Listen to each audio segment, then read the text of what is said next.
So what we're going to talk about in this lesson is how to make a proper fist in Shotokan karate, and also how to do your first punch you're learning, which is called a straight punch or Choku Zuki. All right, so first of all, of course, we always bow in. We step into our yoi ready stance. Remember, this is Heiko Dachi, so we're a little bit more, probably like thigh width apart. Our feet are pointed straight and parallel to each other. And what you want to do, first of all, how to make a fist, okay? So a proper fist, you want to curl your knuckles, curl them in again, and then you tuck your thumb in back behind here. Now, I've seen some variations where some take your index finger and lay that sort of straight instead of curling that last knuckle and do this. That's perfectly acceptable too. I've seen people do that. It can make a little bit harder area here because you punch with your first two knuckles there on your hands. This is called seiken. This 1 little inch right here. You want to keep, when you're punching, your wrists straight typically in line with your fist, and particularly these two bones coming off of that knuckle. They're the two hardest bones there, and unlike the other knuckles, they're pretty much, solid bone. Whereas you have little bones, in your wrist and then off these knuckles here. So we're punching with this. But we want you to curl the first knuckles, curl again, tuck your thumb behind. It's very important that you tuck your thumb behind. You don't want that out, because if you start hitting things, you could break, your thumb. You don't want to be able to look through and have any light coming through. That's not a good fist, doing something like that. So make sure it's tight. Don't squeeze, though, in karate. So you don't want to squeeze your fist. Just make sure they're good, tight fists. All right. So typically then what we're going to do is we're going to start out, this is called tata shuto. So shuto just means knife hand. So you just extend it out in front of you. If you want to, you could do a fist as well. And the basic karate punch, I'm just going to show you real quick. Straight punch, so Choku Zukis.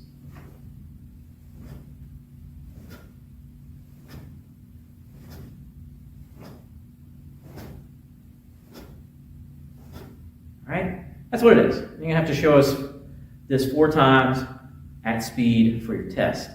Now, what am I doing? What is this?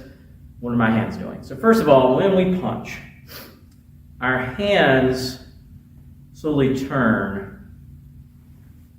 And when we punch and land, they've gone from here, where I've got the back of my fist aimed at the ground, to it's turned over, and now my palm's facing down and the back of my fist is facing up.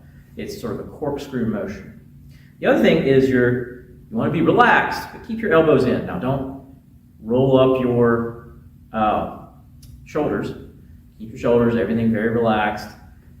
It's just basically this corkscrew motion, keeping your elbows in, right? And you're using, even though we're standing still, try to feel it in your lats and down your thigh too, right, when you're punching. Now your other arm, let's say we've punched, is coming back and turning as well, pulling back this way. We call this the pulling hand or arm, or in Japanese, Hikite. All right, and we'll go into more of that in other lessons, but basically when you punch, this all lands at the same time. So your punching hand and your Hikite land at the same time. Hikite we'll be doing for the other blocks that you'll see in this course as well. Now Hikite, this pulling arm, when it comes back, you want to come back again, elbow in. Don't have it too low, don't have it too high. Your wrist doesn't bend, it just comes back straight, okay? Look how I'm doing that, okay? All right. So, how you can get started with this is take your left hand and put it out like you punched. Right arm back in that good Hikite. Go back and look at the video again, pause it as you need to, adjust. Use mirrors, use cameras to record yourself if you're doing this self-paced at home. And of course, when you come to class, we'll help you make sure you're doing it properly. But you can break all of these down into 2 steps. So the first step would be this. This punch is actually called Zuki. So it's sort of a mid-range, like somebody's a little bit closer in punch. Almost straight into the body, right? But that's the position that both hands are in midway. Sort of a 90 degree almost, fist pointed like this.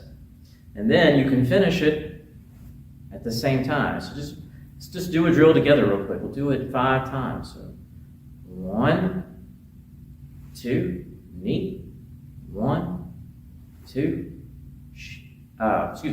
each knee, 1, 2, san, 1, 2, shi, 1, 2, go. Now that's Japanese counting. You'll get used to that as we go as well. So just break it down into 2 steps. Now, a few other points that are going to be applicable to the other drills and blocks and things as we go on as well. Make sure you're breathing. So the way we breathe properly is you breathe in your nose. Make sure you feel your diaphragm fill up. So you're breathing from down here. This is called the hara in Japanese. And then when we land the punch or technique, we breathe out. You breathe out your mouth. Now, try not to toot where you're breathing heavy from the mouth. Like feel it really like contracting in your diaphragm, okay? So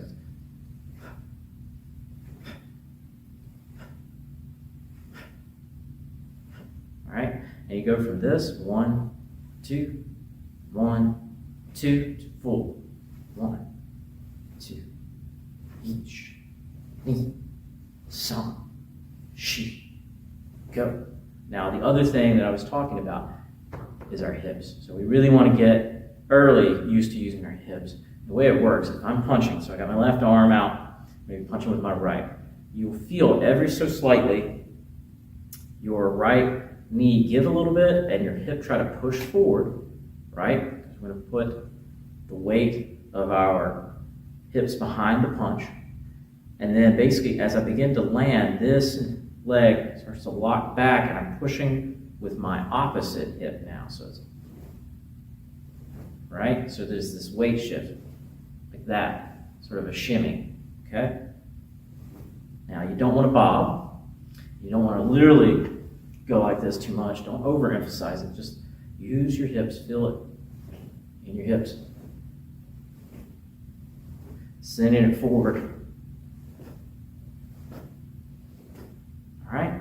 So once again, practice this, review the video, pause it, rewind, do whatever is necessary. If you have questions, let us know.